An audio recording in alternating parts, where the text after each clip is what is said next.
Hey guys, Darren Kelly, Coach for Wise Pods, and welcome back to another episode of this short series where we're discussing player positions. On today's episode, we are going to be talking about the troublesome defenders.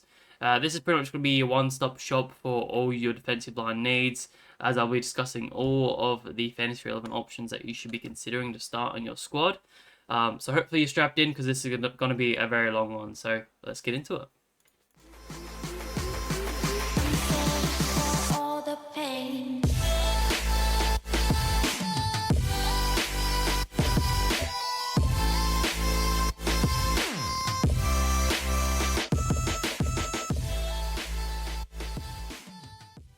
So before we get into the individual players, I just wanted to quickly discuss off the top of what makes a good defender pick to start the season. And I've really just broken this down into 4 different categories, which I think is pretty common across the fantasy community. You've got your premiums, you've got underpriced premiums, you've got your mid-prices, and then you've got your rookies under that as well. So when you're looking for a defender premium, you really want them to be confident in top 6. So you want them to be a consistent top 6 because then they're going to be a keeper for you all year. The other thing is that they're going to be a good captain option for you, and the fact that the defensive line, we've seen that sort of shift recently where the defenders are being a lot more fantasy friendly. It used to be the midfielders that made those big high scores in fantasy, but now we've seen that shift. Now defenders are doing that. You can see that is pretty evident that the fact that there was 3 defenders that averaged over 110 last year, where midfielders there was only 1 that dipped his toe into it. So you can really see that that's where the points are at the moment in the defensive line. So we're happy to probably pay up in the defensive line a lot more now than what we have in the past. So that's one thing that you want to look at when you're paying up for a premium like a Shees or Whitfield, whatever. You want them to be a certain top 6, big captain option. And yeah, they're really going to provide a lot of those points for you. What you want to do when you're picking an underpriced premium, you really want to look for the upside. So you really want them to become a keeper ideally, because they're probably just outside the top 6 or, in that sort of top 20 sort of range where they're good fantasy players, but they're not quite that top echelon players that they're going to be keepers for you for the rest of the season. These guys can be quite vital for your team because, saving a trade here and there can be quite vital to your success in fantasy because you're saving a trade. You don't have to trade them out for the remainder of the season, and a lot of other people may not have jumped on them, and you just got that benefit right there. So this can be quite a vital position to get right, and we'll probably get into some players pretty shortly. Mid prices are a bit more risky, but are very short term. You're really looking for the value, you're looking for that cash generation, and you want that points on field per dollar. So this is where you're paying up a little bit extra on top of those rookies to really get those points on field, rather than having those risky rookies that may not be best 22. Whereas these mid prices, you're ideally going to be best 22 that maybe had a bit of a role change, and they're going to see a little bit of an uptick in their fantasy output due to various factors, whether it's a trade or it's a role change or, retirees or something like that. There's always something that's going on, and there's always plenty of opportunity, but they do present a bit of risk because they don't always pay off. And the fact that they're a bit cheaper aren't always the easiest option to jump off of. Realistically, you've only got either go to another mid-pricer, or you have to go down to a rookie, bring another rookie on the field, which isn't always a viable option depending on what the rookies are doing. And then you got the rookies, which for the defensive line, it's pretty rare that we've got some fantasy relevant players to really talk about. I think we've been pretty spoiled for the last couple of years. You're talking your Sheezels, your Dacosses, throw a McKercher back there last year as well. We've been pretty spoiled back there recently, so I don't know how that's going to go this year in terms of, we probably don't have that echelon of players to throw into our back line and just be confident with them being on our field. So it's a bit more of a structure thing that maybe we'll pay up in the back line a little bit more because we're not confident that these guys are going to be that fantasy relevant in terms of scores. We'll get into a lot of names soon, but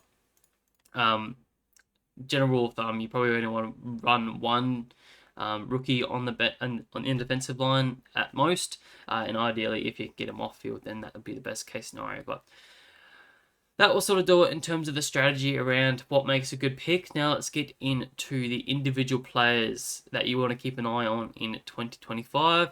And you got to start at the top. I always say that, but we'll just go sort of travel down the list as we go. I'm on the defensive, so I should have said that. I'm on the AFL Fantasy website. I've gone into positions, gone into defenders, and now we'll just go down the list. So Harry Sheezel, you got to start at the top. Average 112, $1.15 million, and is the third highest fantasy ranked player in the competition. The first ranked, first defender, obviously. And the latest news on him, realistically, is that with Wardlaw being out for 10 to 12 weeks and missing a chunk of the start of the season, what does that mean for the likes of Sheezel? I think this probably only benefits him a little bit more because I probably see him spending a lot more time in the midfield than what I was initially expecting. Initially, I was expecting he was going to be a sort of a 40% CBA role and then had a 60% side forward. Now I'm sort of shifting to the thought process that he's going to be a lot closer to, maybe a 70% CBA attendee and then, 30% forward. So I'm a little bit more bullish on what he's capable of. Paying that 112 still is a fair bit, but he's still going to be D1 at the end of the day in my eyes. I still think he's going to average close to that 110. 105 to 110 is probably that comfortable range that I'm being quite conservative with. At the end of the day, this guy could be anything, with a full-time midfield role. We haven't seen him with that just yet. So he could easily push 120 if all falls into his hands, and we know how easily he can rack up the ball. It does put a bit of a target on his back. I do quite see him being a tag target quite quickly. If he does start to become a lot more damaging, we know how good he is by foot and entering entering the forward line. You don't want him to be the one with the ball in hands if you're the opposition coach. So I quite easily see him being shut down a lot more often. The other thing is with him, he's a massive 40% owned currently. So he is, surprisingly staggering quite highly owned. Whether that's, just random generated teams that are just automatically selecting the easiest defender player. So I don't try not to look at the percentage too much, especially this early in preseason, just because I don't think it affects. I don't want it to affect my way of thinking. I generally I want to go pick a player based on what I believe their upside is and what their potential is going to be, and not really be influenced on what the community is saying as such. So I'm not really looking at 40% too much, but it does obviously raise a question. Do you just jump on and, just join what everyone else is doing? Sorry, my cat food's just going off. Wrong time to record. It's one of those things, like, do you just jump on and so you don't miss the boat, or do you just take on him and, play a bit more risky so you think that he could be a bit worse than what he is, which I think is what the consensus is in the fantasy community, that we don't expect him to average this 112 again and probably drop a little bit, but he's by far probably going to be the furthest D1 with a bit of gap between the next couple. So it raises the question, do you just pay up for him? I can read you out the stats. He averaged 125 in the first 7 rounds before making that switch to the mid forward, where, when he averaged over 40% in the CBAs, he averaged 112.6, so pretty close to what he was averaged at now. A little bit upside, but not really too much. The only negative really is that when he had less than 40% CBAs, he averaged 88. So he spent a lot more time forward, wasn't really around the ball as much, but still was able to get enough pill that he averaged 88, which is still pretty phenomenal for a forward. So the thing that we need to consider is obviously the midfield mix. LDU is probably by far the number one in there. George Woodlaw would have been number 2, but again, he's out, so that probably shifts Harry Sheezel to be number 3. Then you probably throw in Luke Parker as that next in line, with Jai Simpkin probably as the 4th. And then you've got likes of Tom Powell and Will Phillips also coming through, and then you've got the new kid in Finn O'Sullivan. Does he play any inside mid role? I highly doubt it. But they do have plenty of depth in terms of talent that could run through that midfield. So it'd be interesting to see. It's just obviously that concern with him moving forward a little bit more often. But I still think he could definitely be a worthwhile pick at that price range and be, a solid captain option for us. I can have a look at his run to start the season. So as a defender, it's not the best, but not the greatest. Not the worst. He starts with the Dogs, which is a green matchup. Then goes into Melbourne and the Crows, which are a bit tougher. Then has Sydney Swans and the Gold Coast Suns to finish off 5 rounds. So it could definitely be one that plays off for you and could be a good captain option, especially if you're struggling for a captain option in round one. If you're going with 30 green dots, could be definitely a play. So definitely one you want to consider. He's having no injury concerns from what I'm aware of. Obviously, no opening bye. Definitely plays in his favour as well. It's just whether if you want to pay out for that, which currently I am not. Next down the list is Lockie Whitfield at 111 or pretty much 112 average as well. Now, I am a little bit more bullish on what Whitfield can do. I'm probably more on the consensus that he will continue his fantasy output. Barring injury, he should be pretty consistent. There's no real change at DWS, so he should continue to have a lot of those kick-ins and continue that main distributor role. The only thing that may happen to him and may decrease his averages if he cops more attention. We saw it a lot more often in the back half of the season that these halfback defenders were getting a lot more attention with taggers and whatnot. So, and Whitfield is particularly the worry that when he did get attention, he really got a really low floor. Like we saw lots of 40s and 50s. When he gets that attention, he just can't shake it. So hopefully in this preseason, he's learning to, shake them off a little bit better and be able to work them under. It's just, I don't know if that is going to be the case because he is 30 years old. A lot of the taggers are just endurance beasts. So there's no real way of just working them over because they're endurance beasts themselves. So it's a very tricky one. So like I said, I don't think there's much going to change here. I think it'd be pretty consistent. It's probably one that if you were wanting to pay out for a premium, is definitely the option, but the early buy round 2 definitely hurts. Like I've been saying, paying up for these premiums, you really don't want them to have that early buy unless they provide upside, because at the end of the day, you're missing out on a huge amount of points on their week off. So potentially probably 50 points here when you're considering you're going to be putting a rookie midfield, a rookie defender in instead that probably only averages 50. So bit of a risk there to pay out for someone like this right now. But he's definitely a lock for top 6 in my eyes. Down the list is Dane Zorko, and until recently I didn't think he would be able to back up his 110, and just due to the fact that he's getting old, he is 36, going to be 36 years old very, very shortly.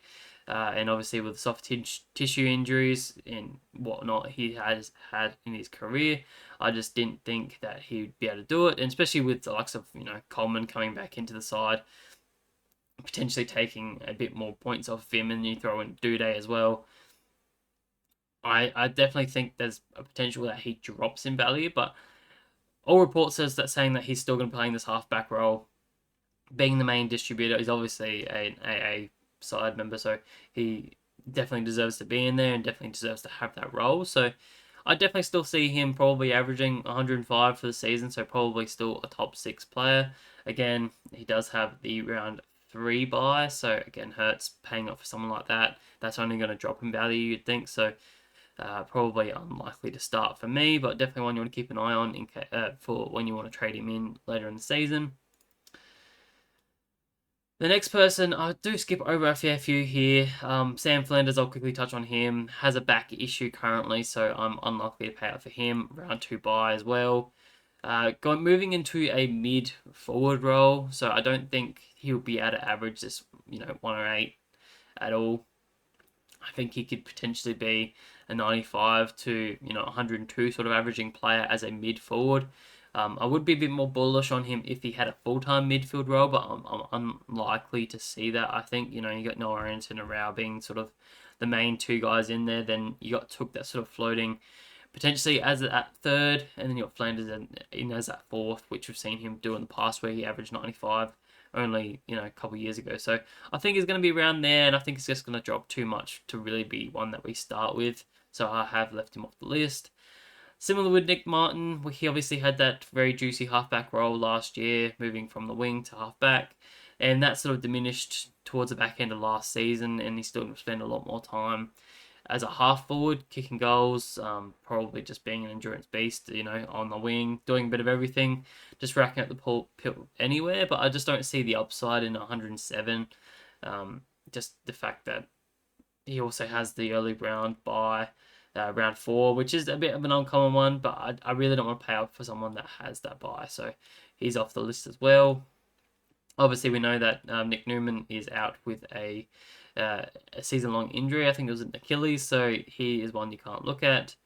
Luke Ryan, I've just left off the board because of Freo expecting to be a lot better, and obviously that game style of that chipping around the halfback is probably no longer, so I'm expecting him to have a significant drop-off. Maybe not too significant, probably down to, a low 90s. But yeah, 102 is definitely way overs in my opinion, but doesn't have the early round buy, which is something to consider.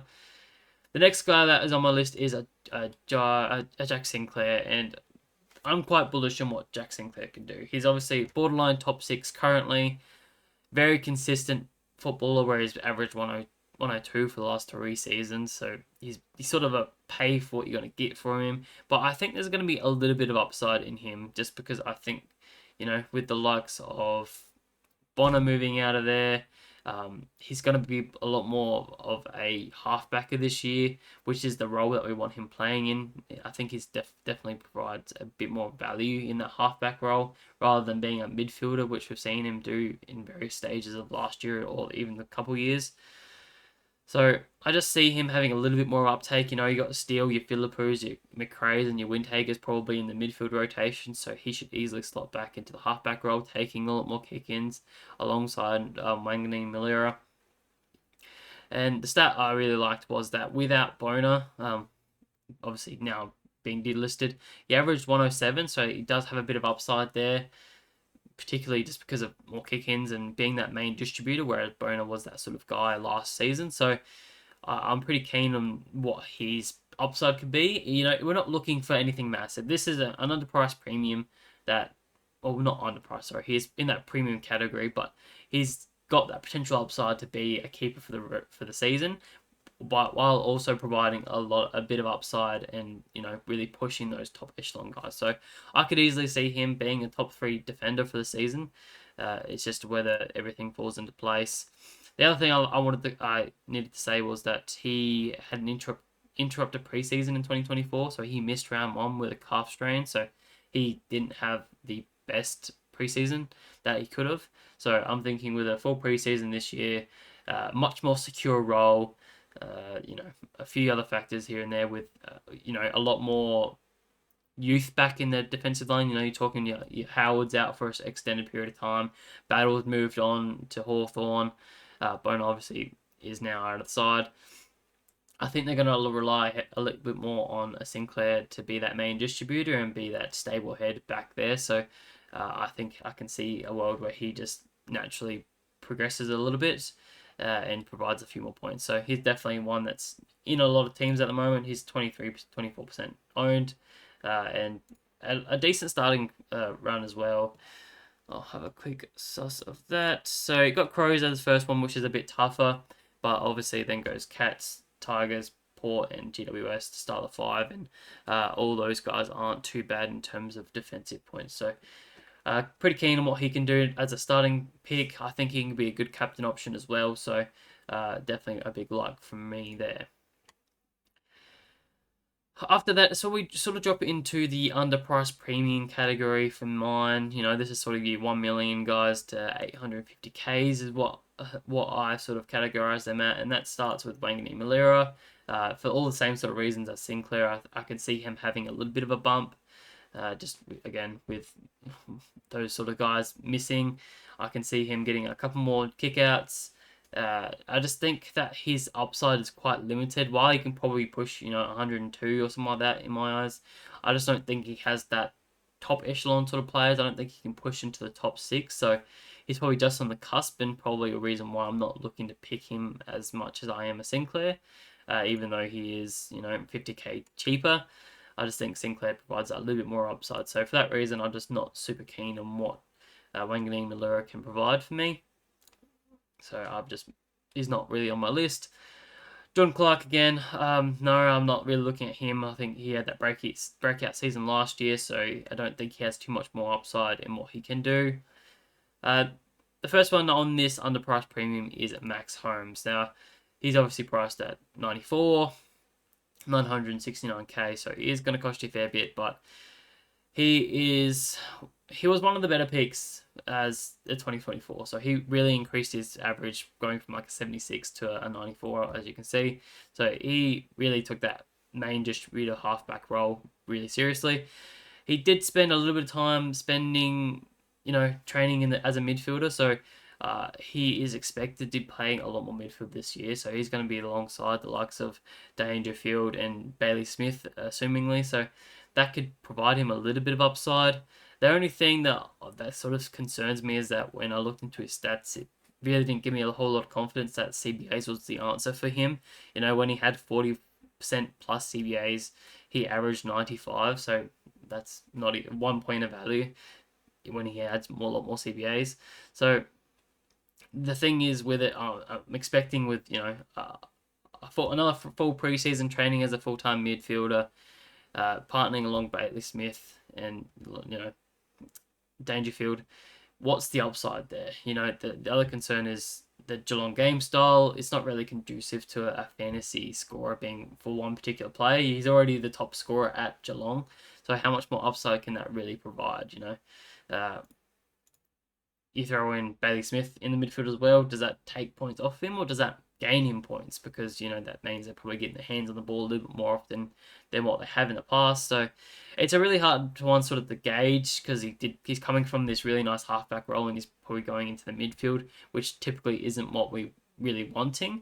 But it's definitely one that I think could pay off and could be pushing him closer to a top 6 defender, if he can average closer to 99 or push those triple figure barriers. So one to keep an eye on. I really just want to see him have a secure role, whether that's going to be a full 70% midfielder, then there's an upside there. But for now, I need to see a little bit more to really get going. The round 3 bye obviously really hurts as well. We've already got a fair few on that bye with a couple of names that I'll speak about soon, particularly in that defensive line. So it would take a lot for me to probably select him at this stage. But one to keep an eye on. Next one on the list is Dan Houston, obviously making the trade from Port to Collingwood. So he's priced at 94 again, a very awkward price. He's always been a consistent 90s guy at Port Adelaide, and the thing that really gets me down is that he's come from a really good fantasy side that was ranked 6th in 2024, and he's coming to a very bad fantasy team that was ranked 3rd last at Collingwood. So while that's probably upside for the rest of Collingwood players, I really don't see the upside in Dan Houston at this point in time. I think his role is going to be pretty consistent as what he was doing at Port Adelaide. He'll probably take a couple kick-ins, being that main distributor off halfback, alongside another player that we'll talk about. But the other concern is, where's the points coming from in that defensive line? When you look at their defensive line, you're talking about Cripps, Maynard, Howe, they're probably being the main 3.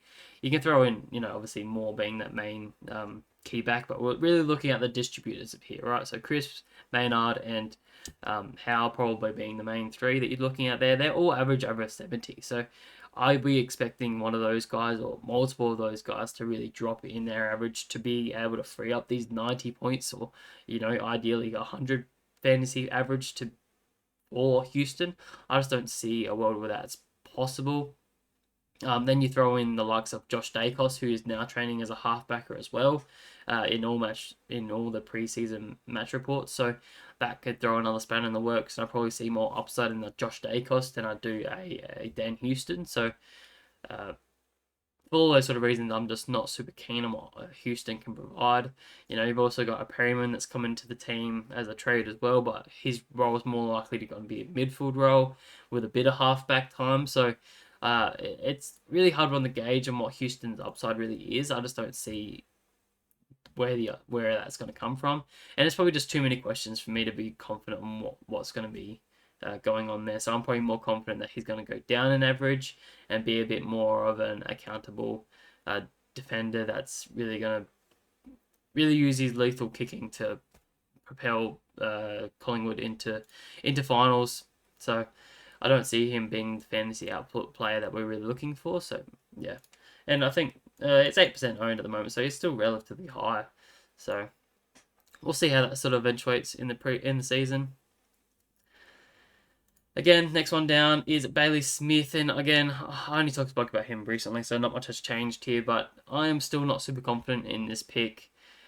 He's now up to 6.5% owned. He's jumped up even more since I last spoke about him. So, uh, he's increased his average in 2023 from his 2023 average. Sorry, obviously with the likes of Joe Richards moving into the midfield, and obviously JJ was out injured for the majority of the season. So, I am under this assumption that his numbers are inflated, being that he's sort of that main guy back there. I don't see a world where that's going to continue in 2025. Uh, while JJ is injured again to start the season, he will come back at some stage. They've Richards may not be in the midfield at as much this season while he is still training there. Someone's going to be in the back line for them again, so that could be the likes of Kennedy, etc. So I just don't see a huge amount of upside. And when you're talking about an upside for this sort of play, you really want them to really jump up, right? You really want them to become that top six defender. So I really don't want to be paying up for someone that's going to become a 97 average player, where I'm still probably going to have to trade him out very, very shortly. It's only a small portion of what his upside is, 4 points. So it's not enough for me. So I'm really bearish on what he can do. So I'm really not really looking at him at all. The other thing is he has a pretty terrible start to the season in terms of defenders. So he's got let me read it out here. North, Pies, Colton, Freo, and Lions. So Colton and the Lions being particularly pretty difficult. Freo is expected to be quite difficult as well. So it's a pretty tough start. So I just don't see the upside. I think he returns back to his 85 to 90 range. So expecting a bit of a downwards trend for him. So I just don't see it. But I guess a lot of people are on it just because he doesn't have the early buy, particularly there, and he's shown he can be a little bit more than what he has been. Now, I guess the argument is that he had a sub-affected game in round 5 where he scored a 14, and he was also sent forward in round 4 for a 47. So you look at that and say he's a bit of value on his average. But again, I think his numbers are inflated with just the fact that there was no one else back there to take points off of him. So I think that's going to change this year. So for me, I'm just not looking at it, but one to keep an eye on if he shows a bit more, and we get to know a bit more about that halfback role at the Dogs there. Skipping over our next couple, really not looking at Duggan or Ridley. Obviously, Ridley's injured. Tom Stewart, I did look at him a little bit, but I think he's going to just remain this halfback distributor player, not being in the midfield anymore this season. So he doesn't really provide too much upside. This next player is still a massive option for me, in my opinion. Like, I think a lot of the community has called off on him, just given that there are concerns that he spent a lot more time forward. That is obviously James Sicily. Way down on his 104 average from 2023, where we saw him be this main interceptor. Obviously, with limited defender stocks last year, he was playing this key defensive role. Now with Barras and Battle, it's highly assumed that he will resume this intercepting role and again be fantasy relevant for us. The concern is that we saw a lot of occasions last year that he was being swung forward, late in games where, the game's on the line, they really need to get a few points on the board. They'd throw him forward and be that next key forward. And obviously he's very capable at being that. So while I don't think that's a huge concern that he may spend some time forward, here and there in games, I don't think it's going to be a permanent thing. There is some genuine concern that with their their tall forward stocks being quite low at the moment. You're talking Deers out, injured at the moment and probably going to miss the start of the season. You got Lewis, who's recovering from an ACL injury still and missing half the season. So that's two of the major tools. You've only really got Cho in there and a few other rookies So there is genuine concern that he may become a permanent forward, particularly for the start of the season. So it is one to be worried about, but I need to see more to write him off because at the end of the day, he provides so much value if he does slot back into this intercepting role. He only averaged 104 2 years ago, so that's nearly 20 points of value right there. While I don't think he probably gets back to that 104 average just for the game style shift, obviously Hawks going to be a lot better than what they were back then. I do think he can still average 95 to 98 and still be a close to top 6 defender for us. So he's still a big watch for me. Uh, the other thing is that concerns me is that he's still part of the rehab group. He's obviously still managing that shoulder surgery that he had over the off season, where he was playing injured for majority of last season. So you can really look at that two ways: that he was playing injured and he still averaged 87, or you can look at it as he's injured currently, and he may not get back to where he was previously. So there's a lot of upside in what Sicily can do. The round 4 buy obviously really hurts as well. While that isn't a super heavy buy at this current time, it's still one that you want to be mindful of. But I still think he can provide 10 to 15 points of upside if he gets back to his best. So one to consider, but probably unlikely unless things change pretty quickly in the early part of the preseason. Not looking at Amon, I've got Ari Roberts there, just in terms of he played 4 games and averaged 85, so it is a lot to pay for someone that's only had a very small game size, but he showed his potential that he can be quite decent, so one to keep an eye on, but probably don't have too much to talk about in terms of what he's capable of. Really not looking at any of these guys. The next person I wanted to talk about was Daniel Rioli.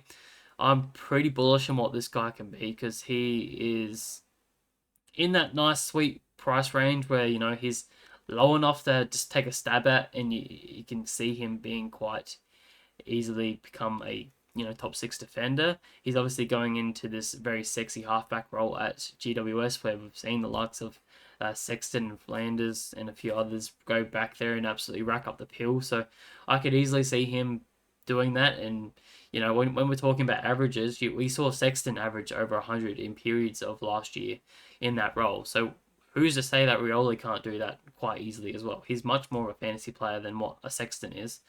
So, and a much more damaging player at that as well. So they're probably going to look at him a lot more than what a Sexton was getting. So I could easily see him push 105 if he's given the keys and they play that nice game style where they just chip it around the halfback and allow him to be that accumulator. So he's one I'm definitely quite bullish on, especially at his price range, where he's 850k, priced at 83 or 84.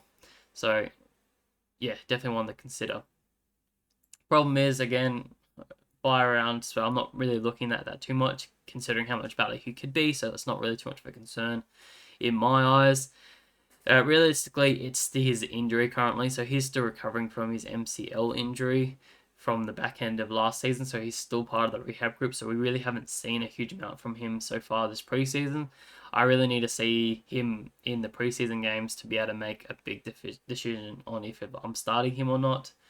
Obviously, prime age 27.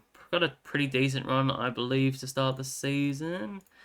I'll take the back. So he has Essendon round 1, so nothing too major, but he goes West Coast, then the bye, then Melbourne, then Crows, which are all a bit tougher. So not the greatest starts when you think about it, but when you're thinking long term for these sort of players that can provide that much value, you're not really looking short term for their fixtures. So definitely one I'll keep an eye on, and definitely think one he could be a very, very fantasy relevant player for us. We've seen him average closer to 90 in the very similar role at Richmond, so it does provide a bit of upside there at a minimum, I would say. So it would just be whether he's the main distributor back there with you like some Noble and whatnot coming through as well.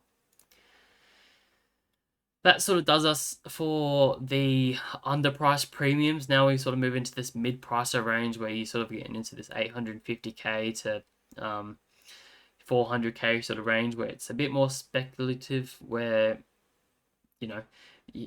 they could have a lot of upside, but they could also be very consistent in where they've been previously. So the first player I want to talk about was Kobe McKercher, priced at 82, just below 850k there. Obviously, we know the story where he wasn't a very impressive first year player, very similar to a Sheasel in that sort of sense where we saw Sheasel move out of the defensive line, move into this midfield role, and that's where we really saw McKercher really kick up his fantasy scoring, becoming this main distributor, taking a lot more kick-ins, and he just really racked up the peel back there.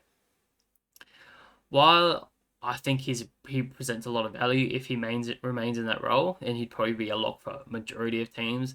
The concern is that he is looking like he's going to be moving on to a wing in the next season, just with the all match reports currently saying he's playing as a winger and spending a little bit more time on the inside mid role. Just so I don't know how much more upside he's going to have.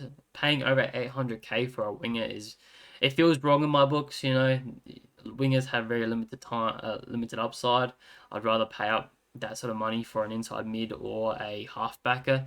So I'm just not really sure what his upside is going to be.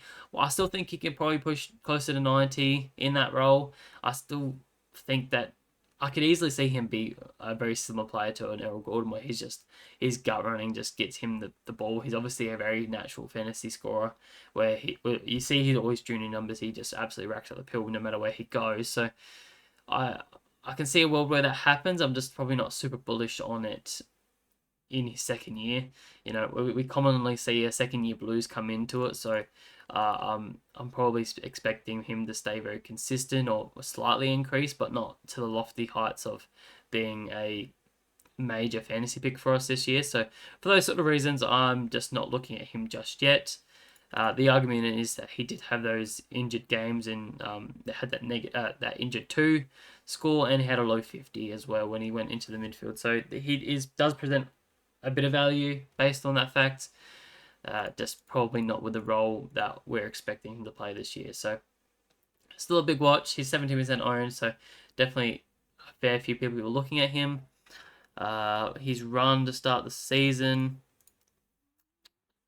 starts with the Dogs. I think I spoke about this already. Dogs, Melbourne, Crows, Swans, and Sydney. So decent, but not amazing at the start of the season. So again, not too keen. The next player is Trent Rivers that I want to talk about, and for anyone that's stuck around for the channel for a while knows that I was pretty bullish on what Trent Rivers did last year when he moved into the midfield with Petrarca being out. I did trade him in. I was one of the first to do it, and it was a rough ride. I'll say that. He has a very good ceiling, but he also has a very low floor, when it comes to what his potential is. So from all reports, he is training as a full-time midfielder right now, but who isn't? Obviously, it's pretty common that in these sort of match simulation games you need at least 6 midfielders to play, so he obviously slots in there being that one, but I don't expect him to be a full-time midfielder. When you look at their midfield line, you're talking Oliver, Petrarca, Invine probably being the main 3 quite simply, and then Rivers could be potentially that 4th. I think he'll have a part-time midfield role, but definitely won't have a full-time midfield role. So that really limits my upside on what he's capable of. Looking at the stats when he was out without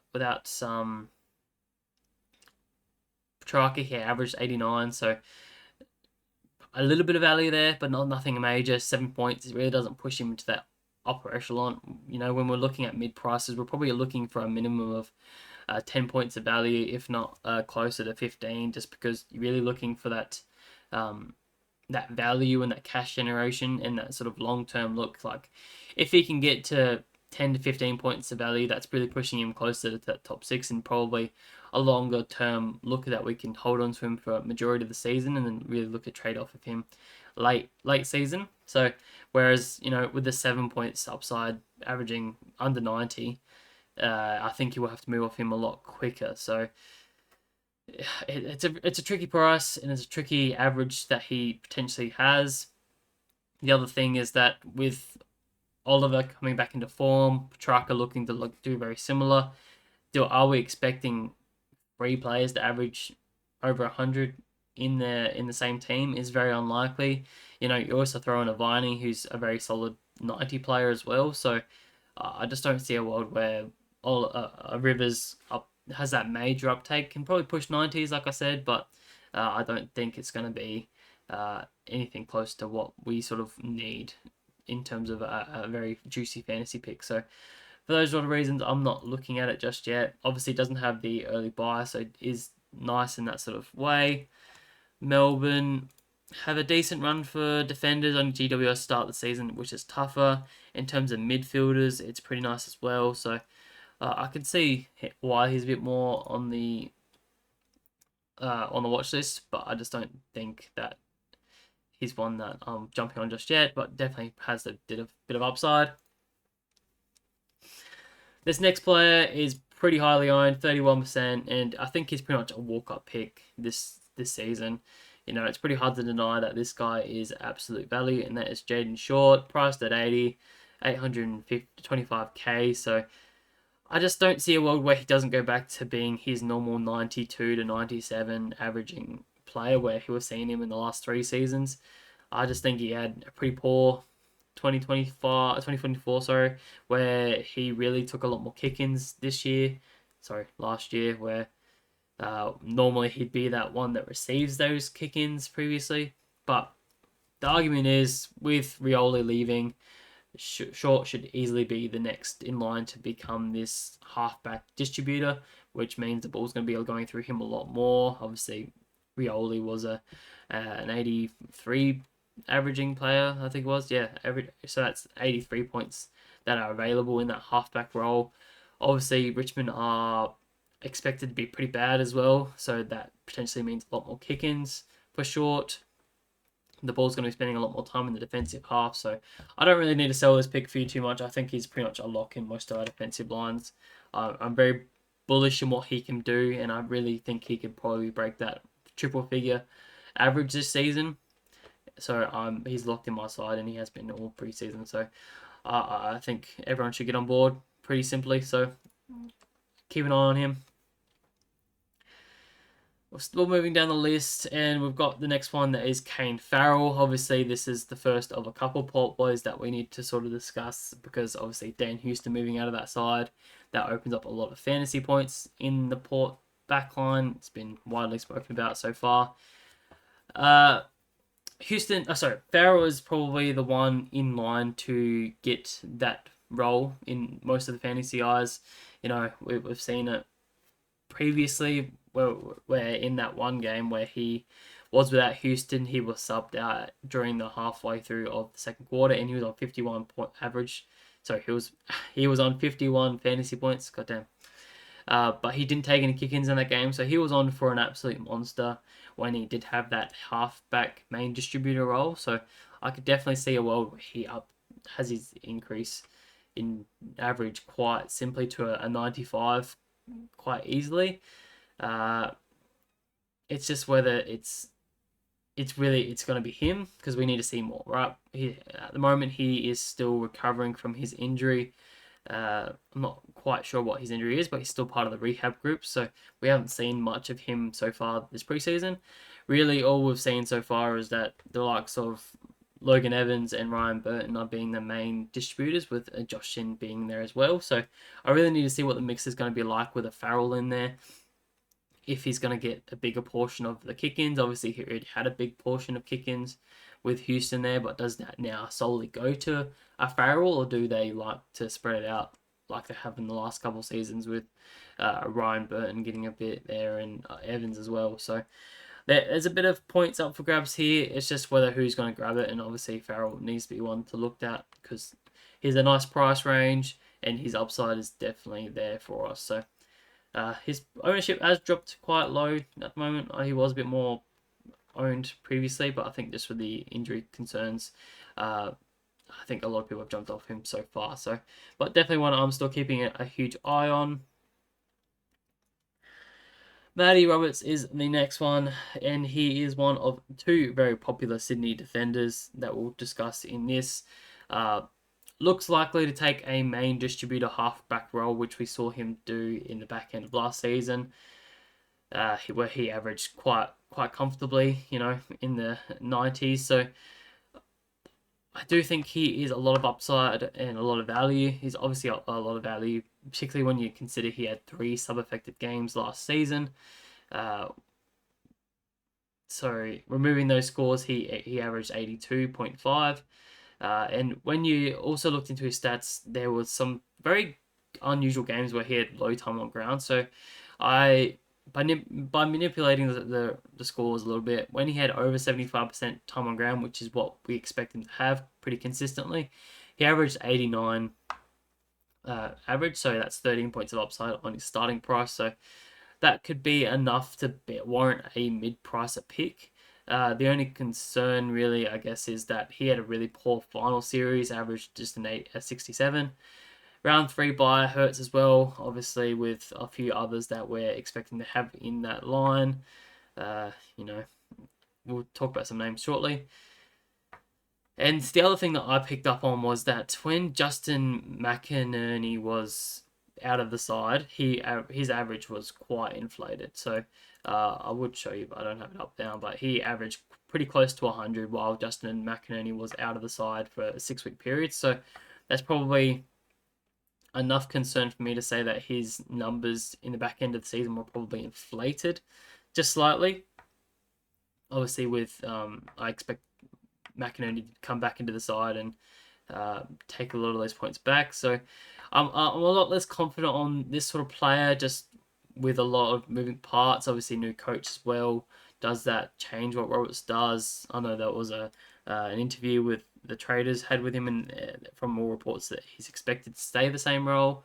But again, with a few moving magnets at the Sydney Swans, Mills moving back into the midfield, is that actually true or not? Does he have that halfback role? Who knows? So it's one I'm less confident on. I'm probably more confident on the likes of Mills, and if I had to pick between the two, I'd definitely go Mills over him, just because of the ceiling's probably a lot higher.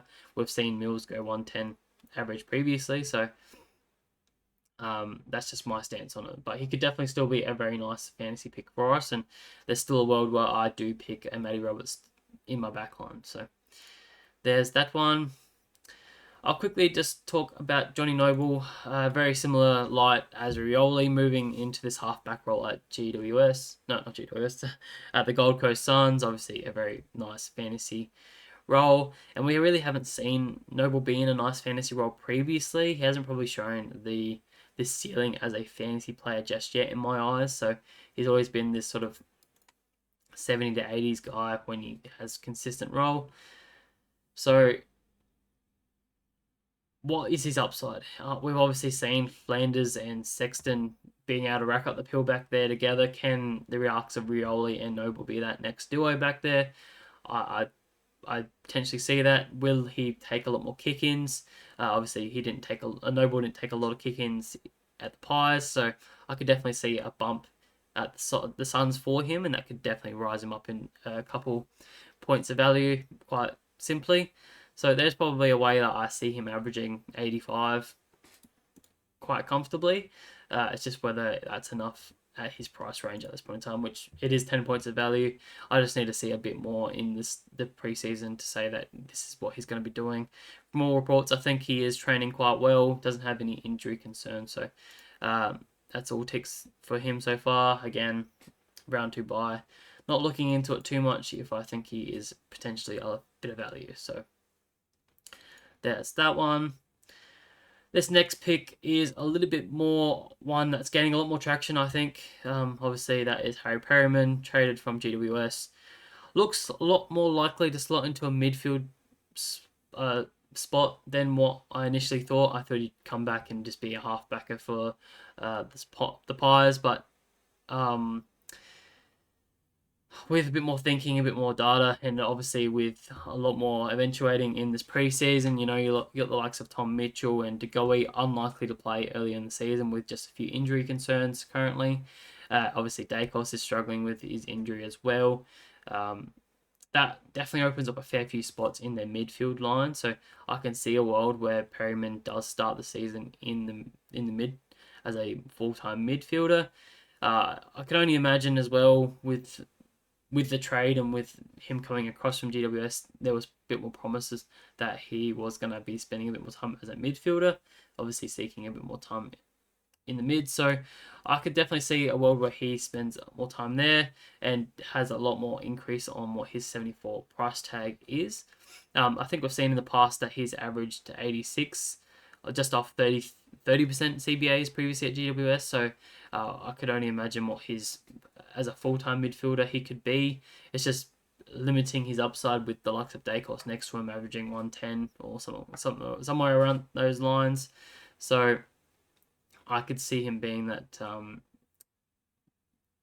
tackling machine for the Pies. So I could probably see him being a 90 to 95 average. So he is one I'm quite interested to see what happens in the preseason. There's still a world where I pick him. He does have that round 3 bye. So again, when we're talking about players that we're picking, round 3 buys is quite tricky. You know, you got likes of Callum Mills, who we'll talk about in a second. Roberts was also in there. Perryman is one that we need to keep an eye on.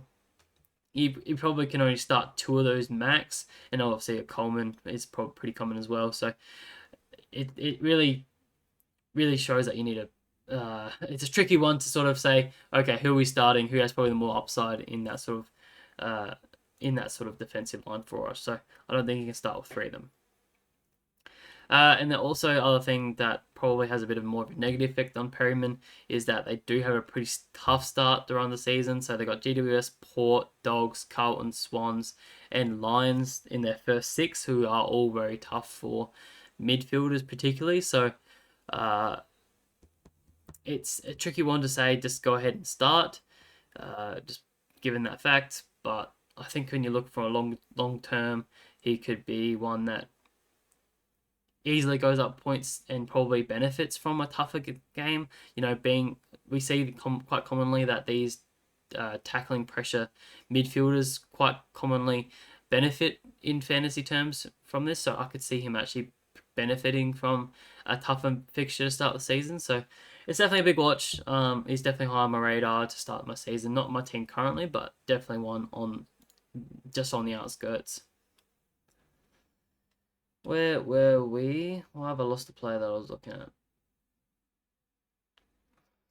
at? Callum Mills is next, obviously, down the list. I don't think I need to talk about him too much. I think he's probably another walk-up pick in our defensive lines. All reports are saying that he is now training as a full-time midfielder, so he's going to retain that role back in that midfield where we've seen him averaging 110 previously. So priced at 74, I think he at least pushes 90 at a minimum, 95 right there. So I think you just walk up, select him. He's one of the easiest ones you'll get this season. So I don't really need to talk about him too much. I think a lot of people have already done that previously. So he's still a prime age of 27. I honestly thought he was a bit older than that, but he is still definitely in his prime. It's just I don't want to see him play this mixed to fix it role, as I've spoken about many times before. I want him to have a secure role, and that is hopefully going to be a midfield role. Even as a halfback, I was still pretty keen on what his price is going to be like. I still thought he could be, close to a 90 halfback for us. But as a midfielder, I think the sky's the limit for him. Obviously, averaging 110 previously. So, yeah, I think he's quite easily just one to start with. We're getting into a few of the more speculative picks now down the line. Obviously, Ryan Burton is one that I was pretty bullish on to start the preseason. I'm still not over what his potential is going to be. I still think he can be an 85 defender for us with Houston gone, taking a bit more responsibility back there. So he's definitely one I'm still keeping an eye on, but definitely down the pecking order a little bit now. So he's still there. I don't know why the list has changed a little bit. Lawson Humphries was my next player on my list, at priced at 69. Bit pricey for a second year player, but I do see him taking a main distributor role alongside the likes of Stewart in that Geelong side. Obviously, with Zach Tui retiring, that opens up a permanent spot in that backline for Lawson Humphries, and we've seen him showing pretty good potential last season. He scored pretty quickly in concessions where he'd spend 5 minutes and just rack up 30 points quite simply, just because The Cats don't mind chipping it around in the back half quite commonly, so I definitely see him provide plenty of value at where he's priced at that 70. We saw him have a injury last season, so he already provides him 5 points of value off the top, and because he had 9 games. I could see him having a few more kick-ins.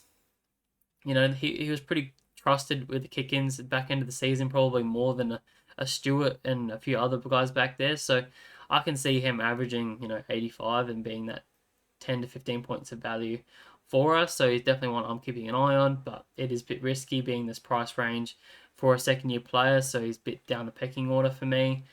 Again, around a free buy, it hurts a lot. So it's probably a no at this stage, but I need to see more. Logan Evans was another one that I wanted to quickly speak on. Just very similar to a Farrell and a Brian Burton. He is likely to take a pretty big chunk of that role from Port, being that main distributor. He's ripping up the track in match reports, taking a lot more kick-ins, being that main distributor, but he is 19 years of age, very young, and for a second-year player, you are paying up a fair bit. And we did see him have a very low 24 score in the final series, so shows you that he could be very volatile. So I'm probably a little less bullish on what Logan Evans can provide us to start this season, just with Farrell and Ryan Burton probably being more likely to take that pick. So he's down the pecking order, especially at the price.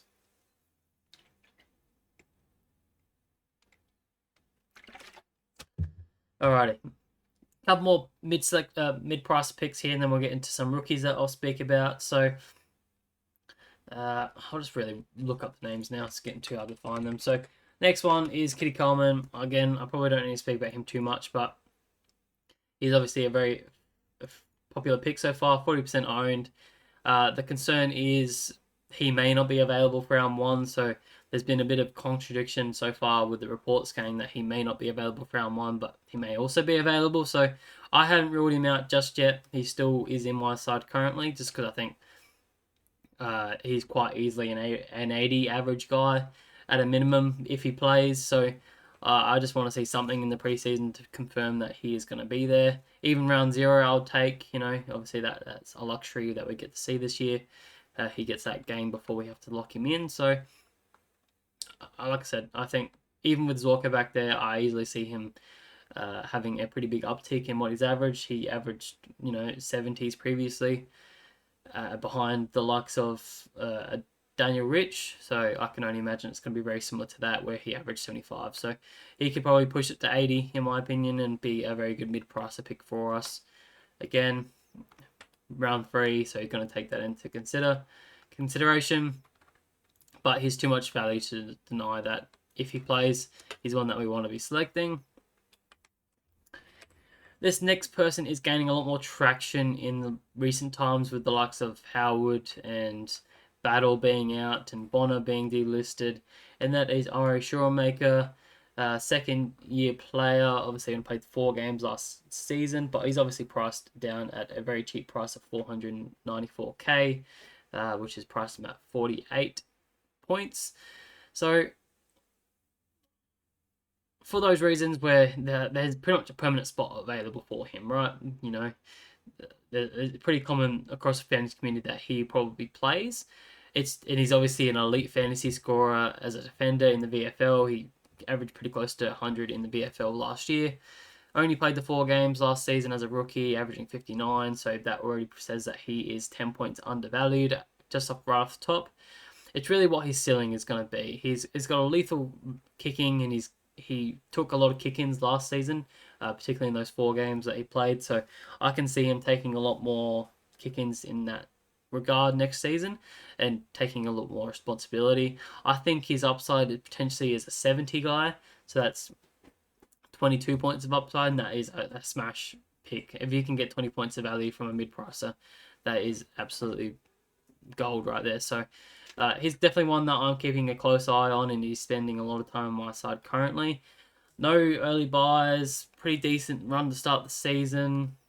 There's a lot of ticks here for me, so I just need to see a bit more in the preseason to say that he is going to be part of that A team, because currently he is part of the B team in the match report. So I need to see a bit more from him. But keep an eye on him. That sort of leads us into the rookies. Now this is where we get into the sub 400k players, and the first player I wanted to quickly talk about was Bude. Quickly off the top, that he is priced at 399k. Obviously, he has been very injury prone over the last couple of seasons, where he has had ACL after ACL, so it is a pretty big risk. But we have seen him average 70s in the past for us, so that is potentially 30 points of value right there. So definitely one we want to keep an eye on. He's still 27, so pretty young, and I highly expect that he would be best 22 if and when he's fit. The thing that I think is going to happen though is they're going to be quite conservative with him, so it's very unlikely that he's going to start round one. So probably can scratch him off the list pretty early, but definitely want to keep an eye on if he comes back throughout the season. Couple more rookies is Toby Travaglia, obviously very highly owned, currently at 47%. He's got a pretty good fantasy game about him. He has a halfback defender, got good speed, got good skill by foot. He averaged 80s in the under 18s and the talent league, so definitely got a fantasy pedigree about him. Again, with the Saints' St Kilda defensive line being a bit in shambles at the moment, there's definitely a spot for him to play, especially if they're looking for a bit more speed. He definitely could be one that slots into that defensive half quite simply. The only concern is that he is playing in the twos team in match simulation so far, so not locked in to play so far. Also a bit more of an expensive rookie for us, so but definitely could be a fieldable option for us if he plays. Another fieldable option for us is a Bo Allen from West Coast. What can I say about him? He's a tall, athletic midfielder, which is expected to play off halfback for us this year. He has a pretty big body, so he's probably AFL ready quite comfortably. So I can see him being best 22 quite simply. He averaged 82 in the under 18s championship, and he had 11 games in the waffle, so playing against proper men, but he only averaged a 49, so a bit of a gap there between his averages, so it's a bit of a wait and see, but I still think he definitely gets some game time pretty early in the season, so he could definitely be a pretty good bench option for us, so keep your eye on him. The next person is Saad El Houli from Essendon. He is a basement halfback, so he's got the defender midfielder flexibility, DPP. Averaged 100 in the VFL in 2024 for the Northern Bull Ants. Small halfback role. He's got a lot of speed, and with Essendon looking to replace the likes of Ridley and Heppel, there's definitely a spot available for him. But with more and more match reports, it's becoming more and more unlikely that he will not be selected. Even though he is a bit more of a mature age player, I think they've got a few others that are probably ahead of him in that team. So less likely to be selected, but he is still 50% owned at the moment, so I'm expecting that percentage to come down a fair bit, so one to keep an eye on, but very unlikely that it will get a start. Onto his teammate in Zach Reed, taller halfback defender. Obviously, I said Ridley is injured currently, so they are looking for a replacement for the tall defenders. So I could easily see a Zach Reed coming into their side. He played one game last season before he was injured for the remainder, so they have shown that they have a preference to play him, so he probably would play round one if he isn't injured, which I believe he is still battling with something at the moment, so bit of a watch, wait and see. He does average 50 in the VFL, so would be a bench option, probably not a super fieldable option for us, just being more of a key defender. But again, I probably could see a bit of ball spending a lot of time in the back half for Essendon this year. And to finish it off, talk about one more defender rookie, and that is James Leake. He is gaining a lot more traction towards the back end of the season, preseason, sorry. Basement rookie. You know, when you're looking at the halfback for GWS, there's a pretty big obvious hole that they're missing another halfback, small a small halfbacker, and this is where James Leake sort of comes into his own, I think. Had a pretty injury riddled 2024. has strong VFL numbers where he averages 95 over 8 games. And with a fair few of his fellow teammates being suspended in the early part of the season, I think he quite simply is a walk-up for round 0. So it'll be nice to see what he brings in round 0. Hopefully he can provide some fantasy points and be just one we slot into a bench option, a defensive line bench, and just generates a bunch of cash for us because he does have that fantasy pedigree. So keep all those guys on your wish list. I'm sure there's plenty of others, but that sort of pretty much does it for the defenders. Lots of different options to talk about, lots of fantasy relevant players. It is a bit of a tricky line to distinguish what sort of structure we want to go with. A lot of people are paying up for the likes of Sheasel, and then having a Sinclair at D2, even D3. Just a lot of different structures here and there. I'm just trying to put a structure together. Jane Short's obviously in there. Then you could throw a Farrell here and there. Then you got the likes of Mills, which is hard to find. So a lot of people are paying up pretty deep in their defensive line at the moment, with Mills at 760k as their D5. So I can quite simply see that that's going to be a pretty common sort of structure for a lot of people. I'm probably looking a lot more to a structure without that sort of a D1 option. Playing more like this, and then having a few more cheaper options in like a Coleman and an Ari Shawmaker. Something similar to this. So I can see a world where both of those structures can work. It's just which one's going to be more of a play and allow you to spend up elsewhere. So that sort of does it for today's video. Hopefully you guys have enjoyed. Hopefully you've got some information out of this Defenders video. Again, I'm sorry it was a very long one, over an hour. There's just so many players that we need to discuss and keep an eye on in this preseason. We've still got 36 days until round 1, until potential lockout. So still plenty of water to go under the bridge. But I'll keep you guys updated as much as I can throughout this preseason. And again, if you have any questions, go down to my link and go into my QU. Ask me on Q. If not, drop a comment down below and I'll get to that as soon as possible. Besides that, hopefully you guys have a good one, and I'll catch you guys in the next one. Talk to you later. Bye.